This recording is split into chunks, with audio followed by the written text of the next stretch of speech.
স্নেহের ছাত্রছাত্রীবৃন্দ, গত লেকচার আমার একটু বড় হয়ে গেছিল এবং লেখাগুলো তোমরা বলেছো স্যার একটু ছোট হয়েছে, তাই আমি আজকে চেষ্টা করব অল্প সময়ের মধ্যে ম্যাক্সিমাম তোমাদের কতটুকু আমি কভার করতে পারি।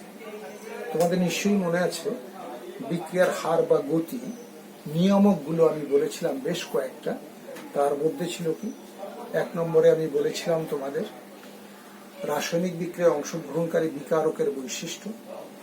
2 নম্বরে তোমাদের বলেছিলাম বিকারক বা উৎপাদের গাঢ়ত্ব। 3 নম্বরে বলেছিলাম তাপমাত্রা, এবং তাপমাত্রার উপরে লক্ষ্য করো সময়ের স্বল্পতার জন্য আমি আগে লিখে নিয়েছি তাপমাত্রা। আমি বলেছিলাম যে 3টা উইংস তোমাদের আমি দেখাবো আজকে: সক্রিয় শক্তি, সক্রিয় জটিল যৌগ, জটিল যৌগ, আরহেনিয়াসের সমীকরণ, লেখচিত্র। আর যদি সময় পাই তাহলে আর একটা জিনিস দেখাবো তোমাদের, সংঘর্ষ তত্ত্ব।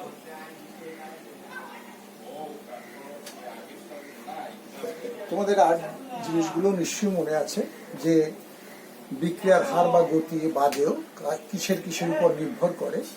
আমি বলেছিলাম তোমাদের পৃষ্ঠতলের কথা বলেছিলাম, আলোর কথা বলেছিলাম, সংঘর্ষের কথা বলেছিলাম ইত্যাদি। কিন্তু আজকে আমরা যে আলোচনা করব সেটা হলো মেইন তাপমাত্রার উপর সক্রিয় শক্তি ও সক্রিয় জটিল যৌগ। সক্রিয় শক্তি ইংরেজিটা হলো অ্যাক্টিভেশন এনার্জি।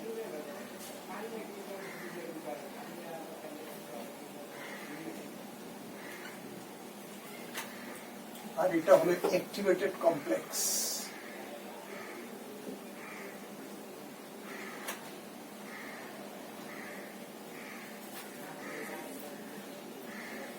অ্যাক্টিভেশন এনার্জি কি? ইংরেজিতে বলা হয় minimum energy required to perform a chemical reactions is known as activation energy. বাংলায় বলা হয় যে ন্যূনতম যে শক্তি জন্য একটি রাসায়নিক বিক্রিয়া সংঘটিত হতে পারে তাকেই আমরা বলি সক্রিয় শক্তি। তাহলে ন্যূনতম শক্তিটা কি, সেই শক্তিটুকু কিভাবে আসে সেটাই আমরা আলোচনা করব। ন্যূনতম শক্তি হলো অ্যাক্টিভেশন এনার্জি, সেই এনার্জি সম্পর্কে আমরা আলোচনা করব। এই শক্তিটা কিভাবে আসবে? রাসায়নিক বিক্রিয়ায় অণু, পরমাণু বা আয়ন যেগুলোই অংশগ্রহণ করুক তারা সংঘর্ষ বা অন্য যে কোনো উপায় বলতে আমরা বুঝি তাপ শক্তি হোক, আলো হোক, সে দিয়ে একটি ন্যূনতম শক্তি সঞ্চয় করে বিক্রিয়ক উৎপাদে পরিণত হওয়ার যোগ্যতা অর্জন করে, তাকেই আমরা বলি সক্রিয় শক্তি। আমরা এটাকে পরিষ্কারভাবে বুঝাবার জন্য আমরা করি কি, potential energy versus reactant coordinate. Potential energy তোমরা নিশ্চয়ই জানো, স্থৈতিক শক্তি, রিঅ্যাকশন কোঅর্ডিনেট বিক্রিয়ার অক্ষ। এটা হলো ওয়াই অক্ষ বরাবর এবং এক্স অক্ষ বরাবর দুটো অক্ষে আমি নিলাম। এখন দেখো, একটু ঠান্ডা মাথায় চিন্তা করতে হবে স্যারে কি বলে। আমি মনে করলাম একটা বিকারকে বিসির সাথে বিক্রিয়া করে এবি প্লাস সি প্রোডাক্ট হলো। এখন দেখো এই প্রোডাক্টটা কিভাবে আসে।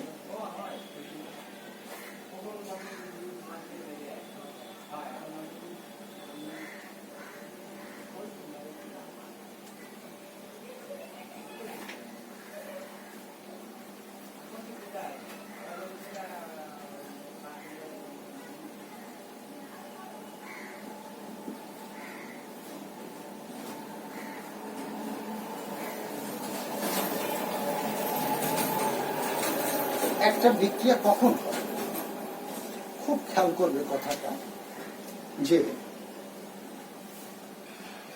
তোমরা মনে করো স্পোর্টস যখন হয়, স্পোর্টসে মনে করো তোমার হাই জাম্প দিতে হবে, একটা দড়ি তোমাকে টানিয়ে দেওয়া হবে।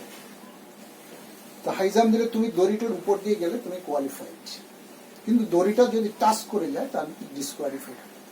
তো সংঘর্ষকালে আমরা দেখিয়েছি যে এটা পাহাড়ের চূড়ার মতো। তুমি লক্ষ্য করবে যে মনে করো এ এবং বিসির মধ্যে সংঘর্ষ হলো, সংঘর্ষ হয়ে খুব খেয়াল করবে কথাটি, সে এই পর্যন্ত পটেনশিয়াল এনার্জি সে সঞ্চয় করত, কিন্তু তাহলে কি সে গড়িয়ে নিচের দিকে পড়ে যাবে। তাহলে তার কতটুকু শক্তি সঞ্চয় করা লাগবে, এই হতে ঠিক এই পর্যন্ত। এইটা হলো তার অ্যাক্টিভেশন এনার্জি। এখন তোমাদের এখানে কিন্তু একটা প্রশ্ন আসছে, এখানে দেখো এই রিয়াক্ট্যান্ট আমি দিয়েছি, এই শক্তিটা আমি এইখানে দিলাম না কেন, শূন্যতে দিলাম না কেন? বিকারক যখন দুটো আসে আমরা বলি বিকারক দুইটার, এটার এবং এটা দুটো একটা স্থৈতিক শক্তি আছে। দুইটা স্থৈতিক শক্তির গড় অপেক্ষা বেশি শক্তি তার মিনিমাম সঞ্চয় করতে হয়, তার সেটার চেয়ে বেশি শক্তি এখানে ধরলাম। এখন সংঘর্ষে লিপ্ত সে এখানে আসলো, এই যে জায়গাটা আসলো এই জায়গাটাকে আমরা বলি অবস্থান্তর অবস্থা, ইংরেজিতে বলা হয় ট্রানজিশন স্টেট।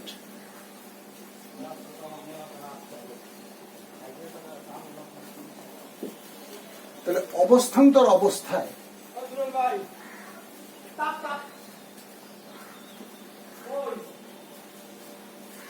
যে যৌগটা গঠিত হয় তাকে আমরা বলি অবস্থান্তর জটিল যৌগ। তাহলে অবস্থান্তর জটিল যৌগটা কি, এখানে একটু আগে দেখিয়েছিলাম, তোমরা লক্ষ্য করো একদিক দিয়ে বিসি যে বন্ধন ছিল, বন্ড ব্রেকিং বন্ড মেকিং, একদিক দিয়ে বন্ধন সৃষ্টি হচ্ছে আর একদিক দিয়ে বন্ধন ভাঙছে, সেই অবস্থাটাকে বলি আমরা অবস্থান্তর অবস্থা।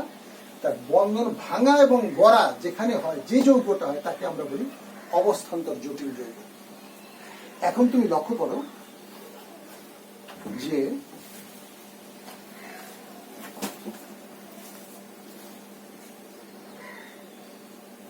একটু হেজি না হয়ে যায়, তোমরা খেয়াল করো এই যে বিক্রিয়ক এই রিয়াক্ট্যান্ট আছে, প্রোডাক্টটা এখানে আসছে, নিজেরা খেয়াল করবে কিন্তু রিয়াক্ট্যান্ট এখানে, প্রোডাক্টটা এখানে, তাহলে প্রোডাক্টটা এনার্জি এইটুক আর রিয়াক্ট্যান্টটা কতটুকু ছিল, এখানে ছিল। তাইলে এই যে ডেল্টা এস আমরা লিখেছি, অলওয়েজ জানি প্রোডাক্ট মাইনাস ই রিয়াক্ট্যান্ট, এইটা ইকুয়াল টু ডেল্টা এস। তাহলে তুমি লক্ষ্য করো এই যে মানটুক আছে, এই মানটুক কতটুকু, সাপোজ আমি ধরলাম এটা মাইনাস, এটা ধরলাম 5 কিলোজুল। খেয়াল করবে কিন্তু উপর একটা ধরো, এটা যদি 5 হয়, প্রোডাক্টটা ধরলাম 5, তাহলে রিয়াক্ট্যান্ট কি ছিল বলো, মনে করো 7, তাহলে বিয়োগ ফল আসলো -2। তাহলে এই দেখো, তাহলে প্রোডাক্ট যেটা আসতেছে সেটা মাইনাস আসতেছে।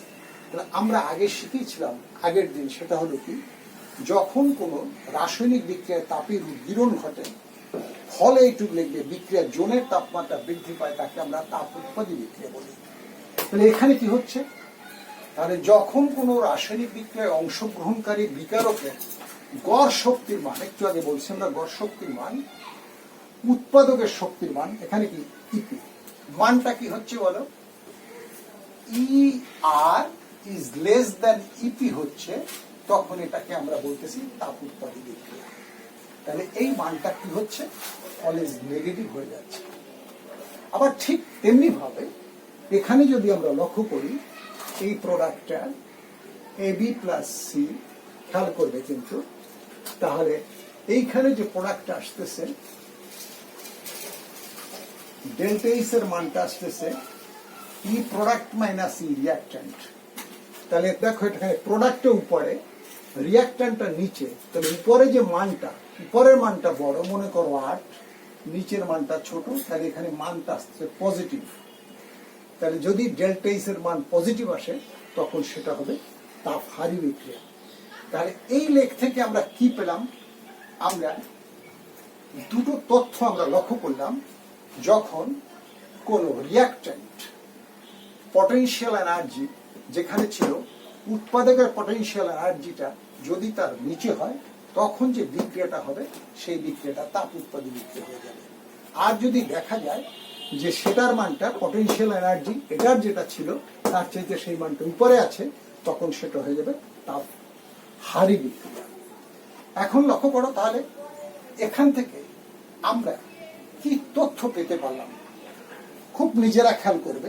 আমি একটু আগে বলেছি একটা স্পোর্টস যখন হয়, একটা দড়ি টানিয়ে দেওয়া হলো, তোমাকে হাই জাম্প দিতে বলা হলো। এখন দড়িটা যদি তুমি টাচ করে যাও তাহলে তুমি ডিসকোয়ালিফাইড হয়ে যাবে, তাহলে তুমি হবে না। এখানে লক্ষ্য করো 3 নম্বর গ্রাফে আমি লক্ষ্য করেছি এ প্লাস বিসি প্রোডাক্ট এ প্লাস বিসি, তার মানে যা ছিল তাই আছে। এই ব্যারিয়ারটাও সে কাভার করলো, কিন্তু তোমার রিয়াকশনটা তাহলে হলো না, কারণ তুমি ডিসকোয়ালিফাইড হয়ে গেলে। তাহলে যখন প্রোডাক্ট এবং রিয়াক্ট্যান্ট তুমি লক্ষ্য করো একই জায়গায় আছে শক্তিটা, শক্তির স্তরটা, তার মানে ডেল্টা এস এর মানটা কি হয়ে যায়, তখন 0 হয়ে গেল। প্রোডাক্টও যা ইপি মাইনাস ইয়ার যেটা হবে মানটা তখন তার কি হবে, 0 হবে। এটা যদি 5 হয় এটাও 5, 0 হয়ে গেল এতটুকু। এখন তুমি আরেকটা জিনিস মাথার মধ্যে তোমাদের রাখতে হবে, সেটা হলো যে যে কোনো বিক্রিয়া তাহলে সংগঠিত হওয়ার জন্য তার কি দরকার, যে কোনো প্রকারই হোক তার এই সক্রিয় শক্তিটা আহরণ করা।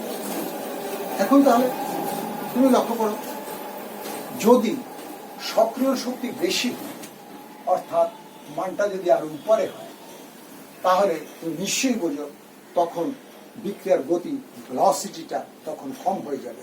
কেন? এই যে বলছি হাই জাম্পের দড়িটা এখানে টানিয়েছি, এই দড়িটা যদি উপরে টানাতাম তোমার অনেক শক্তি লাগবে এখানে উপরে উঠতে, আর যদি দড়িটা নিচে হতো তাহলে অনেক তাড়াতাড়ি তুমি চলে যেতে পারতাম। ঠিক তেমনি ভাবে তুমি যদি এখানে অ্যাক্টিভেশন এনার্জি আরো নিচে আসতো, তাহলে তুমি বিক্রিয়াটার গতিটা কি আরো ত্বরান্বিত হতো। এখান থেকে খুব সুন্দর প্রশ্ন আসে তোমাদের, এরকম দেখিয়ে দেওয়া হয়, সেটা হলো কি, এরকম তোমার পটেনশিয়াল এনার্জি রিয়াকশন কোঅর্ডিনেট দিয়ে এরকম গ্রাফ দিয়ে দিল তোমার।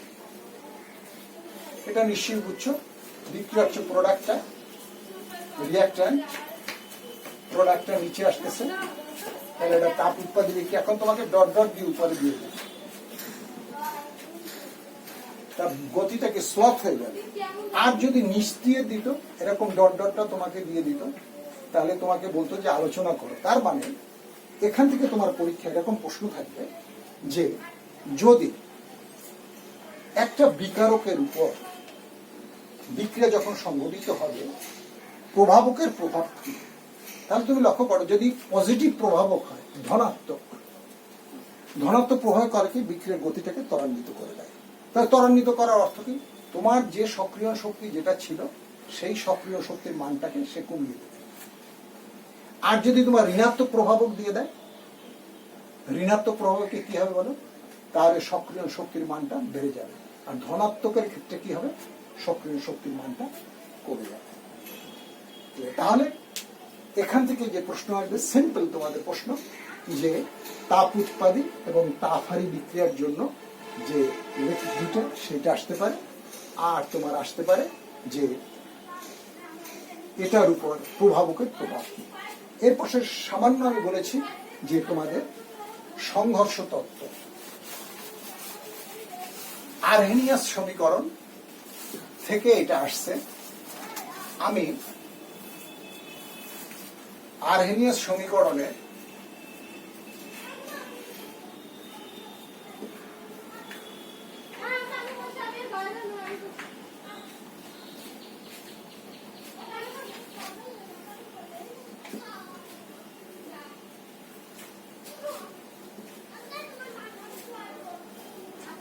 পি কে বলা হচ্ছে স্টেডিক ফ্যাক্টর,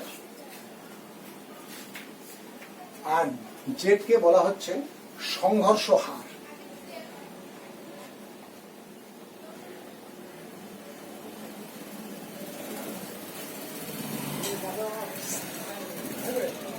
স্থানিক ভিড়, এই দুটো কনস্ট্যান্টকে আমরা এ দ্বারা প্রকাশ করি। একে বলা হয় আরহেনিয়াসের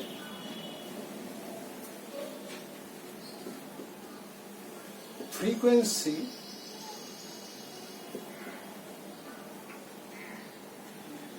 ফ্যাক্টর।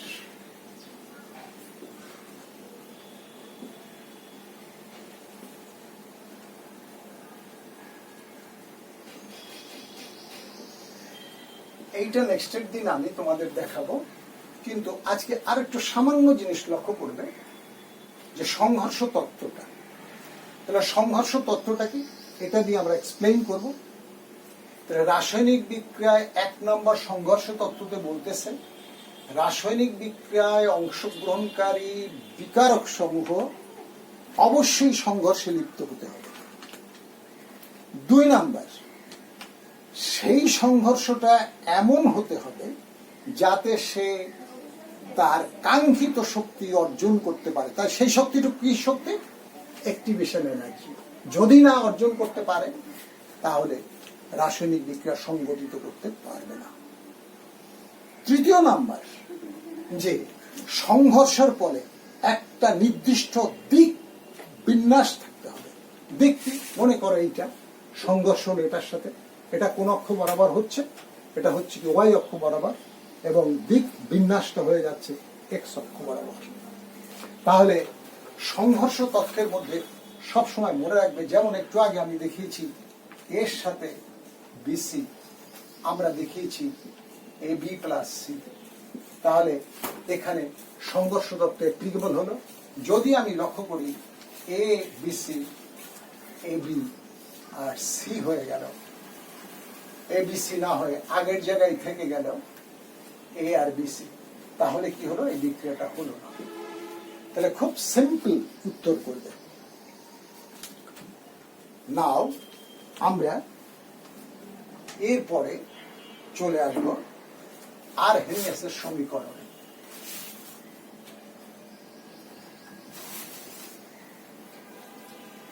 আরহেনিয়াসের সমীকরণে আমরা কি বলেছিলাম তোমাদের?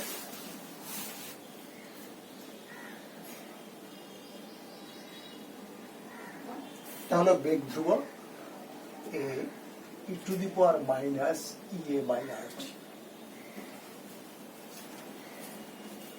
এই মাত্র আমরা বলেছি কে কে অ্যাকচুয়ালি বলা হয় বেগ ধ্রুবক, একে বলা হচ্ছে আরহেনিয়াস ফ্রিকোয়েন্সি ফ্যাক্টর, ইয়ে কে বলা হচ্ছে অ্যাক্টিভেশন এনার্জি, আর কে বলা হচ্ছে মোলার গ্যাস ধ্রুবক, টি হলো তাপমাত্রা, ই হলো এক্সপোনেনশিয়াল ফাংশন। নাও লক্ষ্য করবে তোমরা, আরহেনিয়াসের মূল কথা হলো সে বলেছিলেন যে যদি কোনো রাসায়নিক বিক্রিয়ার তাপমাত্রা বৃদ্ধি করা হয়, কতটুকু? সে বললেন যদি প্রতি 10 ডিগ্রি বৃদ্ধি করা হয় তাহলে দেখা যাবে যে বিক্রিয়ার গতি 2 গুণ বা 3 গুণ বেড়ে যাচ্ছে প্রতি 10 ডিগ্রি। সেইটা ব্যাখ্যা করার জন্য সেই সমীকরণটা দিয়েছিল। এইখানে অনেকের তোমাদের একটু সমস্যা হয়, সেটা হলো স্যার অ্যাকচুয়ালি তাপমাত্রা বৃদ্ধির সাথে সাথে কিভাবে বিক্রিয়ার গতিটা বৃদ্ধি পায়। অ্যাকচুয়ালি যদি তোমরা থিওরিটিক্যালি নাও বোঝো তাহলে আমার কথা লক্ষ্য করো, সিম্পল একটা কথা বলি এই ইকুয়েশন দিয়ে। আজকে ডেরিভেশনে যদি না যেতে পারি, তুমি মনে করো ইয়ে, এই জিনিসটাকে লক্ষ্য করো তোমরা, নিচে আছে আর একটা কথা বলে রাখি, এই যে ধ্রুবক সংখ্যার উপর কিন্তু বেশ কিছু তথ্য আছে। আমি শুধু ধ্রুবকের উপরেই একসময় কিছু কথা বলবো।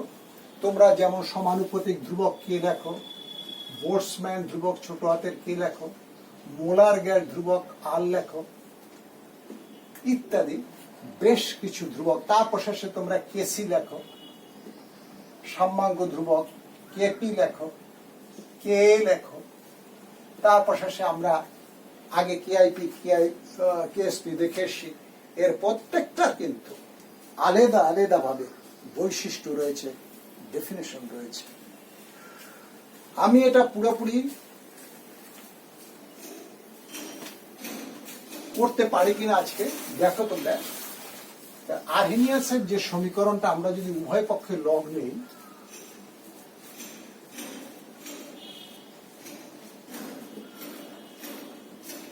লগ মানে ln লগ, তাহলে লন কে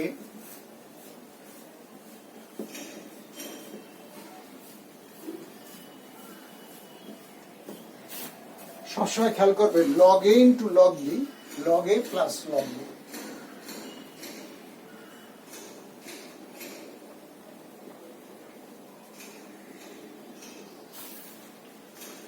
তোমরা নিশ্চয়ই জানো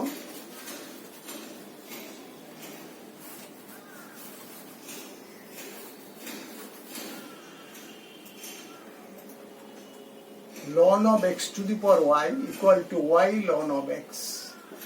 আর জানো ln e equal to 1, তার মানে log e base e equal to 1, log 10 base 10 equal to 1। তাহলে তুমি লক্ষ্য করো এখানে ln a এটা যদি এর পাশে নিয়ে আসি তাহলে ea by rt ln of e, ln এর মান কত আমরা বলেছি 1, তাহলে এই মানটা 1 হয়ে গেল, সামনের দিকে নিয়ে আসলাম, তাহলে ea by rt plus ln of a, ln k। এখন দেখো তোমরা আমরা যদি এটাকে LOG লগে কনভার্ট করি তাহলে 2.303 log k that is equal to minus EA by RT plus 2.303 log A। 2.303 দিয়ে ভাগ দিলে কি দাঁড়ালো log k minus EA by 2.303 RT plus log of A। এখন পরীক্ষার জন্য মোস্ট ইম্পর্টেন্ট এই দুটো জিনিস। দেখো তুমি, আমি কিন্তু ভাঙিয়ে দেখালাম তোমাদের, একটু লক্ষ্য করো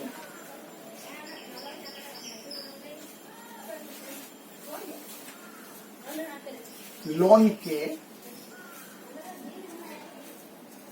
মাইনাস EA by R এটাকে লিখলাম ইন্টু 1/3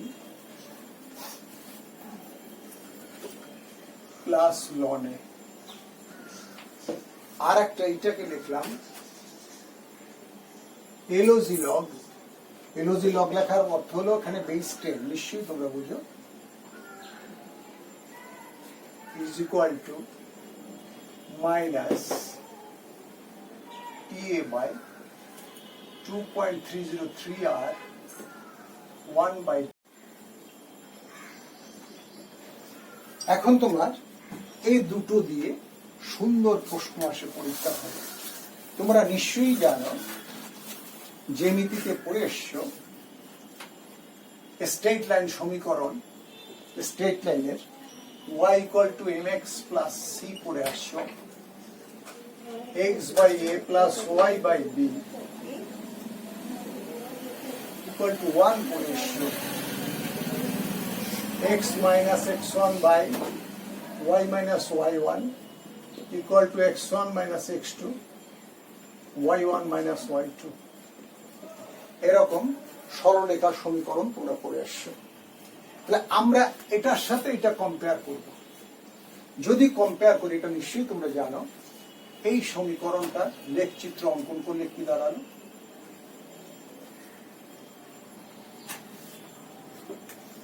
এই লেখ তোমরা অঙ্কন করলে কি হলো বলো নিজেরা। এরকম একটা স্ট্রেট লাইন আছে, এই অংশটুকু মনে রাখবে সবসময় কর্তনকৃত অংশ সি, আর এম হলো ঢাল।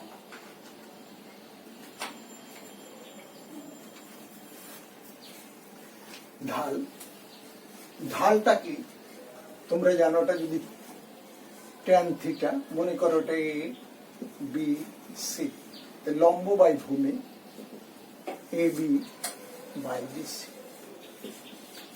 ঠিক তেমনি ভাবে আর একটা জিনিস তোমরা এখন হতে মনে রাখবে, সেটা হলো যদি এই মানটা y equal to minus mx plus c হয়, দেখো এটার সাথে এটা কম্পেয়ার করো, বা এটার সাথে এইটা কম্পেয়ার করো, তাহলে কি হবে? খুব খেয়াল করবে, যখন মাইনাস হবে তখন কিন্তু গ্রাফটা হবে এরকম, উল্টো দিক দিয়ে যাবে। এখন তাহলে আমরা এখন যেটা করব সেটা হলো, মনে করে এটা করলাম,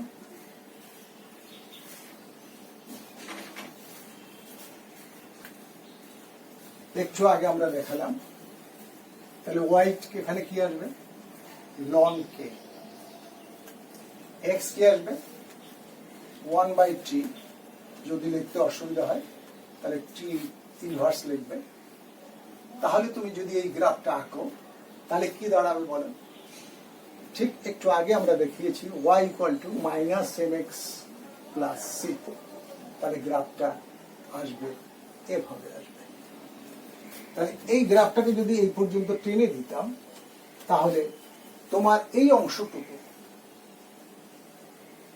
অংশটুকু কি আসতো? লনে। আর স্লোপ যে ঢালটা আসতো, এই ঢালটা আসতো এইটা। তাহলে ঢালটা কি এখানে? ঢাল লক্ষ্য করবা, কিন্তু আমরা কিন্তু কম্পেয়ার করতেছি, প্লিজ খেয়াল করলে, y = -mx + c এটার সাথে। তাহলে এখানে ঢাল আসতেছে, m এর জায়গায় আসতেছে ঢাল মাইনাস a/r।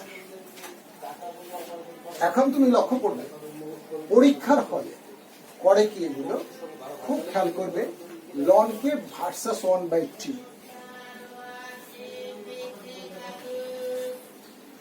যদি না দিয়ে তোমাকে এরকম দিত লগ কে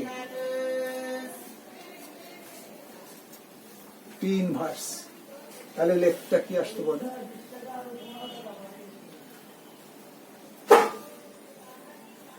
তখন তোমাদের ঢালটা আসতো -a/2.303r। এখন তোমার কি বলবে পরীক্ষার হলে? সিম্পলি এটা দিয়ে বলবে কি, ঢালটা দেওয়া আছে। মনে করো যদি লন কে ভার্সাস 1/t বা টি ইনভার্স দেওয়া থাকে, তোমাকে বলে দিল পরীক্ষার হলে যে ঢালটা হলো তোমার 1.4 × 10⁴।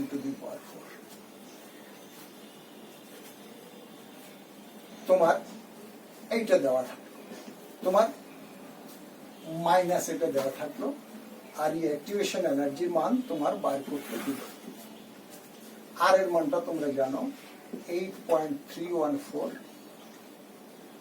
এত জুল পার মোল পার কেলভিন। এটা সাধারণত কেতে আসে। তাহলে তুমি মাইনাস মাইনাস ক্যান্সেল হয়ে যাবে, ই এর মানটা নর্মালি 1.4 × 10⁴ × 8.314 মাল্টিপল করলে যা আসবে, লক্ষ্য করো তোমরা, জুল পার মোল পার কেলভিন, আর এখানে কেলভিন, পার কেলভিন কাটা গেল, জুল পার মোল চলে আসলো তোমার মানটা। আবার যদি তোমার পরীক্ষার হলে লগ কে, এখানে এলেন লগ না দিয়ে যদি এলওজি লগ দিত ভার্সাস টি ইনভার্স দিত, তখন তুমি এই জিনিসটা কি তখন করতে কি? সিম্পলি কিচ্ছু করতে না, এই ঢাল এর মানটা এখানে যা আছে 1.4 × 10⁴, আর এইখানে জাস্ট আসতো কি তোমার 2.303। তাহলে তারপর তুমি এই মানগুলো এখানে পুট করে দিতে, মাইনাস মাইনাস কাটা যাবে আগের মতোই, তখন এর মানটা তুমি বের করে ফেলবে।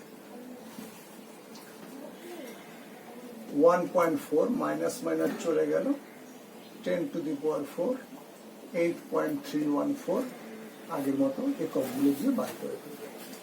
থ্যাংক ইউ, আজকে এ পর্যন্তই। তাহলে তোমার পরীক্ষার হলে কি আসতে পারে? সিম্পলি গ্রাফে আকারে লন কে ভার্সাস টি ইনভার্স, অথবা আসতে পারে লগ কে টি ইনভার্স। তারপর তোমার ঢালের মানটা দিয়ে দেবে, অ্যাক্টিভেশন এনার্জির মানটা বার করতে হবে। Thank you.